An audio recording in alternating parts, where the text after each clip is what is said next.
Boa tarde, pessoal. Hoje a aula vai ser sobre recuperação e aprofundamento, tá? É a segunda atividade sobre isso, só que dessa vez eu vou gravar uma aula para poder explicar algumas coisas que talvez ficou muito corrido naquela aula do Centro de Mídias, tá bom? Então, nós vamos ver, são duas atividades em relação à globalização. A primeira que é redes de comunicação e a segunda que vai ser sobre transporte, tá? Então, quando a gente pensa em redes de comunicação, nós estamos falando em relação à globalização, e aí eu vou retomar um pouquinho do que é essa globalização. Então, lá no caderno do aluno do volume 3, vocês vão ver os mapas, tá? Esses mapas tem no caderno do aluno do volume 3, de geografia, e tem também os mapas, eu vou explicar a atividade que vocês vão fazer em relação ao exercício do caderno do aluno, tá? Eu vou explicar os mapas para vocês conseguirem fazer as atividades, tá? Os exercícios. Então, primeira coisa, retomada. Então, lembrando, o que é globalização? Processos de aprofundamento, vou fazer assim que melhor. Processos de aprofundamento internacional, então a gente está falando do mundo todo, tá? De integração. O que é integração? Por exemplo, você é uma pessoa dentro da sua sala, você tem uma rede de amigos, uma quantidade de colegas que você se identifica. Vocês estão integrados dentro da sala de aula. Você é pertencente à sua sala do 7º ano A ou do 7º ano B. Então, é uma integração. De que tipo? Social, porque são pessoas, tá? Então, quando a gente fala de integração econômica em relação ao mundo, significa o quê? Que o Brasil, vou dar um exemplo do Brasil. O Brasil produz geladeira. A Consul é uma empresa brasileira, produz geladeira. Toda a matéria-prima, tudo aquilo que ela precisa para produzir a geladeira é do Brasil? Não. Então, ele compra peças, ou produz aqui, mas compra peças e recursos de outros lugares. Então, a gente está integrado economicamente. A nossa geladeira que a gente produz, a gente vende para outros países. Por exemplo, como a Argentina. A Argentina vai ter lá na geladeira, Made in Brasil, fabricado no Brasil. Então, quando a gente fala de uma integração econômica, a gente está falando de pessoas de empresas que compram produtos, né, matéria-prima, que produzem em diferentes lugares e que vendem para outros, tá? Isso é uma integração econômica, ok? A gente pode falar de integração social. Então, uma pessoa que a gente já viu sai lá da Itália, porque a condição de saúde dela não está, a condição de vida dela não estava boa, lá no século XVIII, e vem para o Brasil, e isso é uma integração social. Nossa, mas você está falando do século XVIII? É isso mesmo. Então, a gente está falando de um processo. Tem um início e vai ter vários meios, e aí vai acontecer até hoje. Então, uma das etapas de integração social aconteceu com a migração externa que vieram para o Brasil. Então, os alemães, os japoneses, mais recente os bolivianos, os haitianos, mas os suíços, os italianos, todos esses que vieram para o Brasil, numa época mais antiga, né? A gente está falando de uma integração social. Ainda vem imigrantes externos para cá? Claro que sim. Então, quando a gente pensa nos haitianos e bolivianos, isso é uma questão recente, tá? É uma integração social. O Brasil permite a entrada dessas pessoas, tá? Ou brasileiros que vão para outros lugares para trabalhar, ou que vão para outros lugares como turismo. Tudo isso é uma integração social, porque tem a ver com pessoas. A gente pode falar de uma integração cultural. Então, você gosta de desenhos japoneses? É uma integração cultural. Você gosta de ouvir música coreana do K-pop? É uma integração cultural. Por quê? Porque esse veio para o Brasil, né? A partir dos vídeos, dos clipes, da rádio. Então, eles vieram para o Brasil, é uma integração cultural. A gente pode pensar em outras questões, por exemplo, eu gosto de comer comida indiana, que é apimentada, eu gosto de comer comida japonesa, eu gosto de comer pizza, é uma integração cultural, tá? Outro tipo de integração cultural, eu gosto de vestir calça jeans. A calça jeans foi inventada lá nos Estados Unidos, e ela veio para cá. Eu gosto de bandas que tem aquela guitarra forte. A guitarra também é um instrumento que foi inventado lá nos Estados Unidos e na Inglaterra também, né?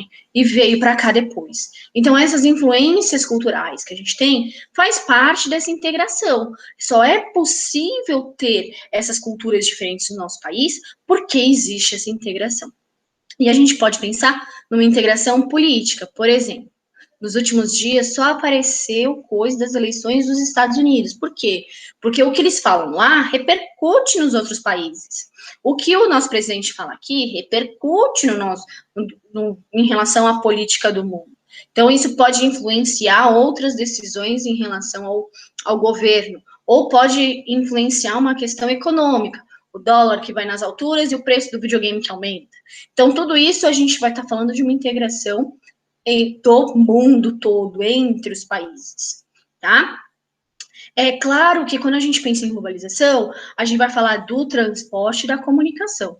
No nono ano, e no oitavo ano, vocês vão ver outros tipos de integração com as empresas, mas a gente vai ficar nos meios de transporte e de comunicação. Então, aqui eu coloquei aqui um mapinha que vocês têm no caderno do aluno de vocês, eu ampliei um pouquinho, que é esse aqui do mapa 1, Rotas Internacionais de Navegação. Vocês tiveram que analisar esse mapa no terceiro bimestre, né? Eu estou fazendo uma atividade de recuperação porque vocês não entenderam muito bem, né? Então, aqui a gente tem navegação, portanto, navio. Então, um navio que sai aqui da Europa, né? E que se conecta aqui, ele passa por aqui, que é o Canal do Panamá. Aí ele pode vir aqui para a Oceania, ou esse daqui que vem para o extremo sul da América do Sul, ou então que vem aqui para a China, ou que vem para o Japão e vem para cá de novo, ou que vem aqui para os Estados Unidos, ou então que vem aqui dos Estados Unidos e o Brasil. Então, a gente está falando aqui de rotas de navegação, tá? E aí a gente vai pensar com o início das grandes navegações, lá em 1500. Só que em 1500, a gente vai ter aqui a Europa, né, ligando com a África bastante, né, e a gente vai ter ligação com a América, né, esse lado aqui do Extremo Oriente era muito pouco, a gente chegava no máximo até as Índias. Então, a gente está falando de uma comunicação entre os países, nesse caso, ligado pela navegação, mas é uma integração econômica, porque vai levar produtos de um lugar para o outro, tá? Agora, hoje, como a gente pensa hoje? A gente está falando de meios de comunicação e meios de transporte, né? Não é só do meios de transporte. As pessoas se deslocam por vários motivos. Pelo turismo, por emprego, por conta de guerra, de desastre natural. Então, a gente tem várias possibilidades. A gente tem empresas diferentes espalhadas pelo mundo. Então, o McDonald's é uma empresa norte-americana, está presente no Brasil. A Toyota é uma empresa japonesa, ela está presente no Brasil. A Volkswagen é uma empresa alemã, então ela está presente no Brasil também. Então, existe uma integração. Aí, aqui eu coloquei para vocês um mapa dos Estados Unidos, desenhado a imagem, né, como se fosse um mapa dos Estados Unidos, só com empresas norte-americanas, e que a gente consome muito delas. Então, a Amazon, quem aí, né, assiste séries e tem, ou compra pela Amazon, a MTV, quem assiste, né, a gente tem Gillette, né, as pessoas que fazem barbeados, ou enfim, depilação, a gente tem a Avon, para quem compra, a gente tem McDonald's, HP, IBM, Marlboro, a Google, a Pepsi, a Disney, a Coca-Cola. Então, todas essas empresas, elas estão presentes no Brasil, algumas delas têm fábricas no Brasil, mas é uma empresa dos Estados Unidos. Isso mostra que a globalização, então uma empresa que saiu lá dos Estados Unidos abre uma filial aqui, como a Coca-Cola. A gente tem 7 fábricas no Brasil, né? Então a gente tem que pensar nisso. O Google, eu não tenho fábrica do Google, mas é o que a gente usa, a maior parte das pessoas usa o Google para fazer pesquisa na internet. Então, a gente utiliza essas empresas, tá? E aqui também eu coloquei esse deslocamento, né? Então, tem pessoas que se deslocam por trabalho. Tem pessoas que usam o celular, para poder, né, se comunicar com os outros. Tem gente que, né, vai fazer turismo, então vai passear, vai conhecer lugares, Tudo isso envolve a globalização, tá? Agora, mais em relação ao que a gente vai falar, são os fluxos imateriais, né? Existem dois tipos de fluxos imateriais. Fluxos imateriais são aqueles que a gente não pode ver. Quando eu compro um produto de um país, esse produto é palpável, é visível, eu consigo tocar, ele é material. O imaterial eu não consigo ver, eu consigo perceber de outras maneiras, mas ele não é palpável, ele não tem um corpo físico, tá? Por isso que a gente fala que a gente não pode ver. Então, eles podem ser de capitais. O que é capitais? Transações financeiras. Eu pago uma conta pela internet. Eu não estou dando dinheiro físico para a empresa, apesar do dinheiro sair da minha conta. Isso é uma transação financeira, é um fluxo de capital. Compra e venda de ações de empresas lá na Bolsa de Valores, né? Títulos, eu compro o título do Tesouro. Tudo isso vai envolver fluxos imateriais. E moedas, eu posso comprar dólar. Eu não vou lá pagar com real no câmbio, apesar que tem gente que faz isso, mas eu posso fazer isso como uma transação financeira. A gente está falando de um volume gigantesco no mundo, tá? Saiu uma pesquisa que ele fez um balanço e a gente teve mais ou menos, tá? A gente teve mais ou menos $1 trilhão por dia movimentado. Isso é muita grana. Tá? A gente está falando das negociações ocorrem na Bolsa de Valores, aqui, ó. Isso aqui é uma Bolsa de Valores lá dos Estados Unidos, que são os pregões, nem existem mais tanta quantidade de pessoas. A gente pode fazer isso pela internet. Quais são as principais bolsas? Nova York, nos Estados Unidos, Londres, na Inglaterra, Paris, na França, Tóquio, no Japão. Esses países são os países mais ricos, ok? Que são os desenvolvidos, que a gente fala.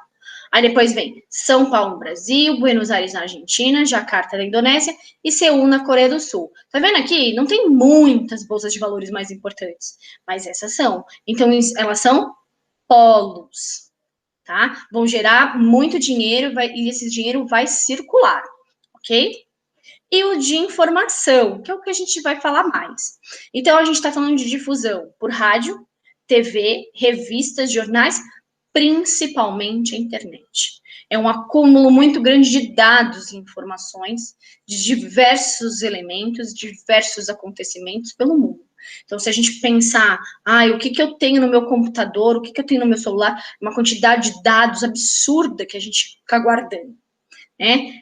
Eu tenho acesso a esses sistemas limitado e desigual. Nem todo mundo tem celular, nem todo mundo tem internet, nem todo mundo tem acesso a informação. Então, quando eu penso nas comunidades isoladas, quando a gente pensa no desemprego, o que eu vou pôr comida no prato, ou eu vou pagar a internet? Tudo isso a gente vai falar em relação à desigualdade. Tem países que todo mundo tem computador em casa, que todo mundo tem internet em casa. Tem países que não, que são pouquíssimos os que têm, que não tem nem luz elétrica em alguns lugares. Então, quando a gente pensa nisso, é desigual, tá?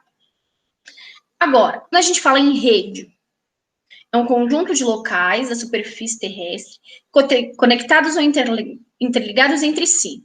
Então, se eu, Brasil, compro, sei lá, borracha da Indonésia, vendo a minha geladeira para a Argentina, isso é uma rede interligada. Tá? Eu posso pensar em relação à telefonia móvel e fixa, satélites e internet. Então, quando eu acesso o Google pela internet, eu estou conectada a uma empresa dos Estados Unidos. Mas eu posso pesquisar alguma coisa do Japão. Então, sem sair de casa, eu estou criando uma rede. Quando você tem a gente tem um grupo de WhatsApp da sala. Então, quando a gente manda uma mensagem, eu estou me conectando a várias pessoas sem sair de casa.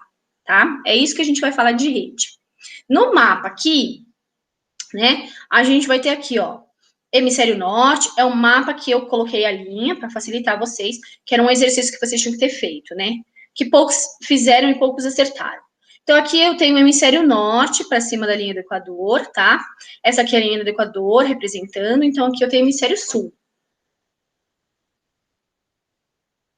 Tá? Então, N de norte, S de sul. Então, quando eu penso, né, Quem tem mais redes que estão, densidades de rotas que estão em vermelho? O hemisfério norte ou o hemisfério sul? Por que você acha que isso acontece? Então, quando a gente pensa nesses países aqui do hemisfério norte, e nesse caso de navegação e rotas de navegação, significa que eles compram e vendem mais desses lugares. Não que necessariamente é produzido, mas que a interligação é muito maior. Então, eu tenho uma conectividade entre a América do Norte e Europa muito grande, entre o Japão e Estados Unidos muito grande. Eu tenho uma conectividade entre o Brasil e a Europa, uma conectividade entre o Oriente Médio e a Europa, né? Ou então aqui, né, da Ásia que vem para a Europa. Poucas, a menor quantidade de rotas está ligando de fato o hemisfério sul. Eu não tenho rota que sai, por exemplo, da América do Sul, ou pouquíssimas que vêm para a Austrália. Então, quando a gente pensa em relação ao porquê que isso acontece, a gente tem que pensar onde que tem mais dinheiro, quais são os países que são mais ricos, que têm mais acordos comerciais, que produzem mais, que estão mais ligados dentro da cadeia produtiva. É isso que influenciava esse exercício, tá? E aí a gente vai pensar em relação ao Brasil como rede. Deixa eu reduzir aqui um pouquinho. Então, ela ficou 80. TV com sinal digital. Esses mapas estão no caderno do aluno, volume 3 de Geografia, tá? Que é da Rede do Saber. Acho que é assim que fala. Mas vai estar a página direitinho para vocês. Então, aqui TV com sinal digital. Quanto mais escura a cor, maior a quantidade de domicílios de casas com sinal digital de televisão. Quanto mais clara a cor, menor a quantidade de domicílios em relação à porcentagem. Então, por que o estado de São Paulo tem maior quantidade de TV com sinal digital? O que a gente pode pensar? Primeiro, infraestrutura. Então, eu tenho mais casas que eu tenho a possibilidade de instalar antena. Eu tenho torres de transmissão ou satélites de transmissão. Então, eu tenho infraestrutura. Eu tenho mais casas com energia elétrica e infraestrutura, tá? Poder de consumo. Então, as pessoas puderam bancar essa infraestrutura. Por quê? Porque eu tive que comprar um conversor, ou tive que instalar um conversor, ou eu tenho que ter uma TV que tenha esse tipo de sinal, porque nem todas as TVs pegam sinal digital. Riqueza. Então, o estado de São Paulo concentra a maior quantidade de riqueza e melhora com investimentos a sua infraestrutura. E no caso da TV digital. Então, hoje, a gente não tem mais no estado de São Paulo sinal analógico. Ele não existe mais. Então, se a sua TV é analógica e não tem mais, não tem conversor, não pega nada. Porque a riqueza do estado de São Paulo fez com que o investimento e fez com que mudasse e obrigasse a gente a mudar. Tá? Então, é isso que a gente vai falar em relação ao acesso. Tá? E ao contrário, a mesma coisa. Então, o Piauí é o que tem menos acesso. Por que ele vai ter menos acesso? O que vai ser de infraestrutura, de poder de consumo, de riqueza, que vai influenciar em relação ao estado do Piauí, tá? Internet. Então, novamente, mais escura a cor, maior a quantidade de domicílios de casas com acesso à internet. Quanto mais clara a cor, menor a quantidade de casas com internet. Então, por que o Maranhão é o estado que tem menos acesso? Quando a gente pensa na cor, né? Ele e o Acre tem 47%, nem metade da população tem. Então, vai influenciar o quê? Riqueza do estado. Então, o estado não tenha riqueza suficiente para investir em banda larga, em fibra ótica, não tem. Poder de consumo. Será que a empresa vai investir se a pessoa não vai comprar? Claro que não. Então, não vai ter. Infraestrutura. Precisa de uma rede elétrica, precisa de uma rede de fibra ótica, precisa de uma rede de cabeamento, com satélite. Então, tem uma série de coisas que influenciam a pessoa vai ter internet ou não, tá? E aí, vocês estão vendo aí os estados pintados com a maior quantidade, com verdinho mais escuro, significam que vão ter maior quantidade de casas com internet, tá? Internet banda larga, pode ser discada também, né? Então, quais unidades federativas possuem maior acesso? Então, o que a gente tem que ver o quê? Ué, quem está pintado com esse verde aqui? Quem que está pintado com esse verde aqui? Somente o Distrito Federal. Ah, mas e São Paulo? É com esse outro. Então, a gente também tem aí, né, obviamente, por quantidade de habitantes de um lugar, a gente também vai ter essa variação. Então, por que que isso ocorre? Por que que o Distrito Federal é a unidade federativa que tem maior quantidade de internet banda larga? Primeiro, porque é uma unidade federativa pequena, não tem grande quantidade de habitantes, né? Então, a gente pode ter uma porcentagem maior. Terceiro, porque é a capital do Brasil, então se investe muito em relação a essa informação por conta dos poderes que estão lá. Então, o presidente está lá, os deputados, os senadores estão lá, os juízes federais. Então, tem uma série de coisas que acontecem no Brasil que estão localizadas no Distrito Federal. Isso faz com que queira que as pessoas invistam mais, né, os governos, no caso o Brasil, enfim, as empresas, invistam mais em internet, banda larga nesse lugar, tá? Telefonia móvel. Por que o estado de São Paulo não é a maior unidade federativa em quantidade de domicílios com serviço de telefonia móvel? Então, telefonia móvel é celular. Por que será que Mato Grosso do Sul, Goiás, o Amapá, o Rio Grande do Sul, são estados que têm mais telefonia móvel por domicílio do que o estado de São Paulo? Primeiro, falta de infraestrutura fixa. Então, eu tenho lugares que eu não tenho rede elétrica de fato, né, para todos os lugares, ou postos de comunicação. Então, eu vou ter, de repente, alguns lugares no Mato Grosso, inclusive, que eu vou ter telefone por satélite, tá? Porque são lugares onde não falta essa infraestrutura fixa de cabeamento, por exemplo, para levar linha telefônica fixa. Riqueza. Isso faz com que, por exemplo, alguns lugares... Ah, então o Rio Grande do Sul é um estado pobre? Não. Mas a riqueza do estado, dependendo da condição dos lugares, faz com que o estado pense em fazer ou não fazer as suas redes de infraestrutura. Lugares isolados. Então, por exemplo, se eu pensar essa região aqui, ó, do Mato Grosso e do Mato Grosso do Sul aqui, eu tenho Pantanal, então eu vou ter comunidades isoladas. Então eu não vou ter telefonia fixa nesses lugares, tá? Rio Grande do Sul, alguns lugares aqui eu só tenho campos, né? O Amapá, no norte do Amapá e do oeste do Amapá, eu tenho floresta amazônica, então são lugares isolados. Então isso vai influenciar a questão, né, de infraestrutura. E, para finalizar, a gente pode pensar também na globalização, a desigualdade.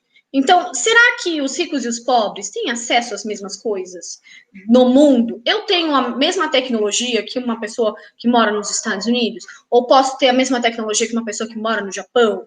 Será que todos os países estão inseridos na globalização? Então, de certa maneira, todo mundo está integrado economicamente? Na comunicação? No rede de transporte? Ou será que são lugares concentrados? Quem concentra a maior parte da riqueza? São os países do norte, do hemisfério norte? São países do hemisfério sul? São os países da Europa, dos estados, da América do Norte, da América do Sul, da África? Quem que tem a maior riqueza? Todos os países possuem a mesma quantidade de riqueza? Então, a riqueza que o Brasil produz é a mesma quantidade do que a Noruega, do que a Alemanha? Quem que produz mais riqueza? Quais países sustentam o mundo? Então, se a gente pensar nas matérias-primas, quais países que estão sustentando o mundo com a mão de obra barata, com a matéria-prima, com a compra de produtos, né? E a riqueza fica nesses países ou não? Então, aqui a gente tem aqui a festa da globalização, entrada permitida. Bem-vindo ao mundo globalizado, um guarda. E aí ele olha um menino que está com pés descalços, um trabalhador e vou pôr aqui como se fosse uma dona de casa, que está com a sua sacolinha de compras. Essas pessoas podem entrar na globalização? Ele diz que não, que é para entrada de serviço. Então, ele entende que essas pessoas desses países, né, estão para trabalhar e não para usufruir dos benefícios. Então, quando a gente fala em desigualdade na globalização e comunicação, a gente está dizendo que alguns trabalham muito e não têm acesso. Às vezes trabalham produzindo celulares e não conseguem comprar celular. Às vezes trabalham na área, nas empresas de telefonia e não tem a melhor internet. Então, quando a gente pensa nisso, na desigualdade, isso vai acontecer com os países também. tá certo? Então, é isso da aula de hoje, tá? Nós ficamos por aqui. E eu vou passar a atividade certinha, vai usar o caderno do aluno, e essa é a atividade da semana com a aula da semana. Certo? Tchau, gente. Fiquem bem.